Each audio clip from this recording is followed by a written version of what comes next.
Hi guys, we have a new video today. I'll be showing you how to create a dynamic top bar effect on a mobile screen. Once my mouse enters, the top bar changes to another color, and once my mouse leaves, the top bar returns back to its original state, as you can see. So once I scroll, the top bar changes since it's dynamic, and once I leave, it returns to its original version. So this is what we'll be working on today. So let's get started. So the first thing you want to do is that we're going to select the elements that are within this mobile screen by holding down the shift key on my keyboard and selecting all of these elements and designs. Now that I'm done selecting this element, I'm going to right click to group them in one frame. So I'm going to click on the frame selection, so they're all in one frame. Then for this one, I'm going to select this and this by holding down the shift key again and group them together using frame selection, because these are the two elements that we want to be at the top. We want to use them as our top bar, right? So I'm going to right click and then click on frame selection. So these two are in one frame, and the rest of the elements that are within this frame are in another frame. I'm going to select this top bar frame and give it a fill color that blends with the rest of this frame. The next thing I'm going to do is to reduce the height of this mobile screen.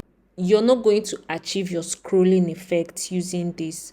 So we're going to reduce it back to its normal frame, and the frame height of this, as you can see, is 390 by 844. Before we do that, we're going to add more height to this frame that contains some of the elements in the mobile screen. So I'm going to increase the height to add more spacing to it, right? I'm going to come to this nav bar, which is our bottom nav bar, and set the constraints to left and right for the horizontal and bottom for the vertical. So I'm going to select our screen now and then drag it up till I'm able to get to 844. Once you select it, you can see that it's in clip content. Once I uncheck this, you can see the rest of the elements of this design overflowing. So I'm going to select back to clip content. The next thing we're going to do now is to duplicate this mobile screen. So I'm going to press Command D on my keyboard. These two screens that we'll be using for our prototype links will bear the same name. You don't have to rename them. I'm going to select the top bar for the first frame and head over to our prototype and make sure to set it at fixed. So we're going to set the scroll behavior for this to fixed, no scrolling. Then I'm also going to come here and set the scroll behavior for the second top bar to fixed. Then I'm going to come to this place and set the frame bearing the rest of the elements on this first frame to scroll with parent. Then I'm also going to select this one and be sure that the scroll behavior is set to scroll with parent. Then I'm going to come to the bottom nav bar, select it and set the scroll behavior to fixed. I'm also going to do same for the bottom nav bar of the first mobile screen. I'll set it to fixed as well. Then once I've done that, I will come back to our design canvas and select this second top bar and change the fill color to white, a different color from the rest of the screens. Then I'm also going to select this one because this one had a fill color prior, so I'm going to change it as well to white. I'm just going to drag it a little to create more space, since there's a distinct color between the top bar and the rest of the elements in the mobile screen for this second frame. So I'm just going to adjust it and give it a little shadow effect. So I'm going to set the x-axis to 40, the y-axis to 60. Then I will set the blur to 60.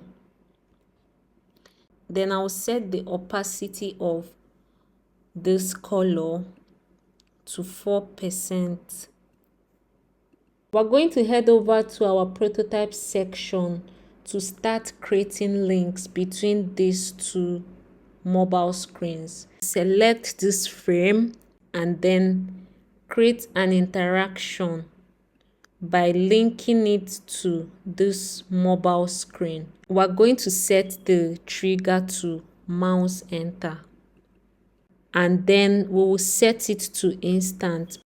We're going to come to this second screen and then select this frame and link it back to our first home screen. So we're going to set our trigger to mouse leave. We're going to set it to instant. We're done creating our prototype links. We're going to preview what we've done. As soon as the mouse enters, you will notice that our top bar frame has changed from the normal color of the mobile screen to its own color, which is white. We can start scrolling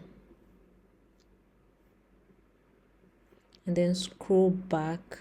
Once the mouse leaves, it goes back to its default state. So this is the dynamic top bar effect we're talking about. So guys, this is the end of the video, and I really hope that you learned something today.